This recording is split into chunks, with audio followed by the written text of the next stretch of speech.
sorry, Brother Adams. We could have let you continue. However, we have two other speakers I'm sure everyone would like to hear also.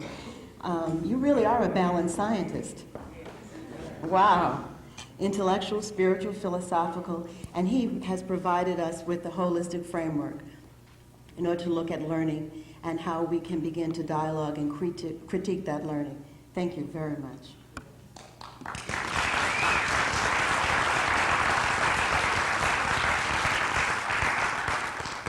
Our next speaker, of course, requires no introduction. I'm only going to present her to you. Dr. Barbara Sizemore, who has served as my mentor. She helped us as a consultant for a curriculum guide we'll be developing from Afrocentric perspective in New Jersey.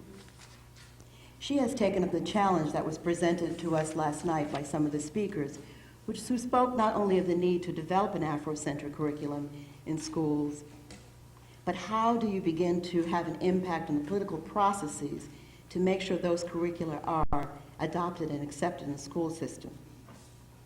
I'm going to let you talk about the struggles you've had with that particular phase of your life or experience. Dr. Sizemore is going to speak to us about the debate on African-centered curriculum. Dr. Sizemore.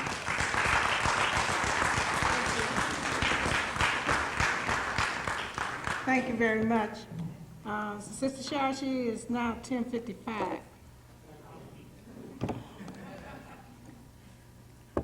I want to talk with you about the debate over the African-centered curriculum. Says my brother Wade Nobles will talk to you about the African-centered curriculum. I want to talk to you about the politics around this, because generally in this struggle that we're having to educate our children in this country, most of the struggles are in a political context. And it's this context that batters most African Americans, and sometimes we are unable to know what to do in this struggle because, well, the knowledge or information is just not at our fingertips about this matter. Now, there are many changes recommended for reforming education, and this big reform of education, as you know, had a critical year in 1983 when Ronald Reagan was our president. And in the script they prepared for him to act, he settled on a program that was to advance the interests of middle-income white Americans. And these reform efforts that have been suggested to us for our pursuit are options that will advance the cause of middle-income whites and any blacks who've happened to jump on those bandwagons. Unfortunately, our people are sometimes not informed enough to know which of these options are to their not to their interests. So let's talk about some of them. Largely, these reforms are a result of the failure of schools to elevate and accelerate the achievement of American youth, but not African Americans. That's what Ronald Reagan had in mind. It was the European Americans he was concerned about, who continued to rank about 17th or 18th in international performance competition, especially in math and science. Now, African American children are not getting good education either, of course, and their chronic low achievement is testimony to that fact. And first, in the fight against segregation, racism was never defined as the cause and segregation the symptom. That was the first problem. Now, Molefi Asante says that strategy is a long-term plan for achieving an objective, while tactics is the science of arranging and managing the details of human behavior. And the long-term plan for African-American advancement is to eliminate racism. That's the belief in the superiority of one race over another. And busing, magnet schools, and other reforms were merely tactics that were supposed to get us to this point. For African Americans in public education, the long-term strategy then is eliminating racism from the curriculum and the attendant achievement gap between white and black students. Asante warns us, however, that tactics which become the objective lead to self-deception. And so for many of us, you see, these desegregation tactics have become the end, and we've forgotten all about the elimination of racism, which still exists in the curriculum we teach every day. In their study of 200 high schools and 400 elementary schools for desegregation effects, Crane, Mayhard, and Narrett in 1982 investigated two aspects of academic success, among others. And this study has kind of like been buried in the studies. These are the two things they looked at: achievement and self-esteem. And they found that students felt reasonably good about their academic abilities and that African American students were as confident as European Americans despite their generally lower test scores. In other words, the generally lower test scores really didn't affect the way that the African American students felt about themselves, contrary to what some people are writing about, like in the rumors of inferiority. But at any rate, 2/3 of both races said that they had the ability to complete college. The students resist labeling themselves as poor students, and they don't like being called at risk either. 35% of European Americans and 21% of African Americans said that they were above average, and only 5% and 9% respectively said they were below. This is a 1982 study, and I really don't think that African American students have internally, the majority of them, maybe some of them have, because all is never absolute, but I don't believe that the majority of African American students believe that the test scores are really an indication of their achievement or ability. The central finding of this study was that the racial climate of the desegregated school was central to the African Americans' feelings about the school, not themselves, about the school. And for African American males, their feelings about the school were critical to their ability to do schoolwork well. For European Americans, school-race relations were secondary. For African Americans, they were not. The other important finding for the researchers was the negative relationship between high interracial contact and racial tensions. Racial tensions rose where interracial contact was highest, and that stands to reason. I mean, that's just a common sense thing. The more white people you got with black people, the more tensions you're going to have. The fewer white people, less tensions. That's just a fact.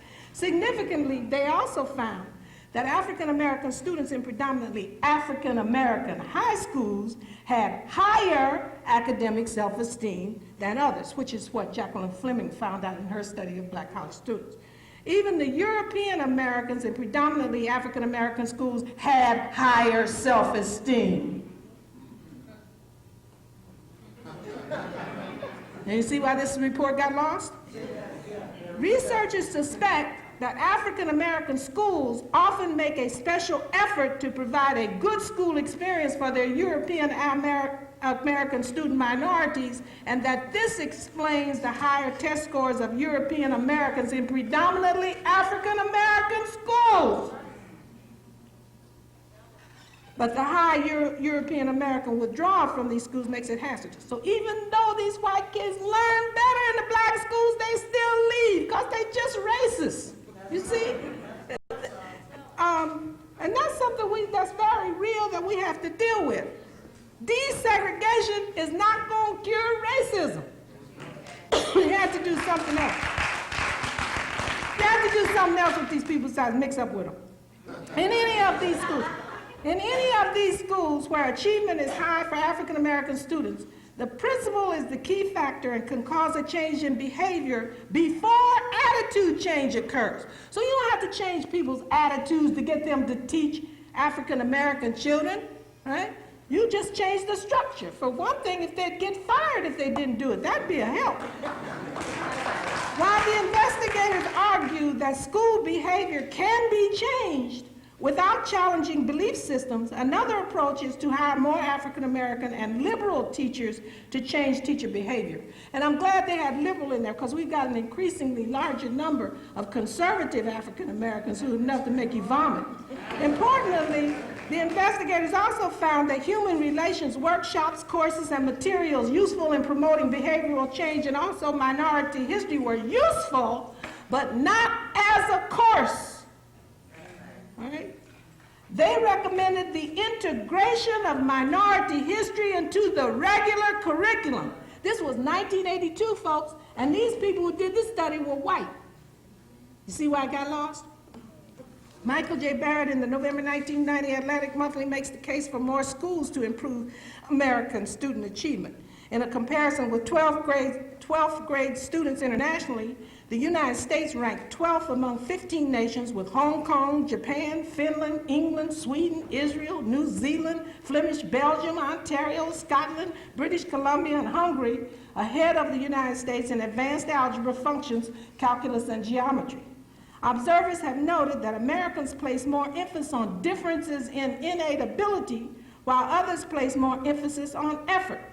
According to Barrett, If aptitude rather than effort is seen as the key to achievement, the result will be to undermine the work ethic, at least as it applies to education.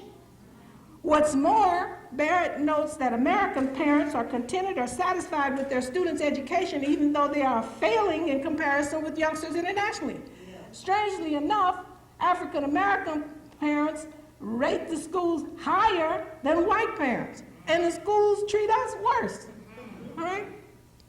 Now, Barrett believes that it is impossible for Americans to achieve at a high standard as long as we attend schools 180 days, which is low in comparison to 24 other nations: Japan, West Germany, South Korea, Israel, Nigeria, and Swaziland. Now, African American parents are the ones in the Gallup poll of 1983 who said that they wanted the school year to be longer and the school day to be longer. It's the white parents who don't. The next reform that's been shoved down our throats and unfortunately championed by some of us is choice. Choice is now the lead idea for improving education, especially thanks to Polly. The idea is for the state to provide vouchers to parents in order to send their children to any school of choice. Milwaukee is now experimenting with this solution, which was championed by Polly Williams, their state representative. Vouchers of $2,500 each were offered to children to attend the schools of their choice. Also, a school has been designated for all African American males, like they got some kind of problem that's untreatable except when they're together.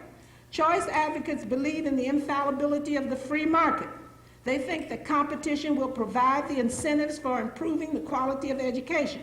In reality, what's going to happen is the development of premier schools where the children of the rich and affluent will go, and pariah schools where the children of the poor will go. The latter will contain concentrations of minority students because the free market works according to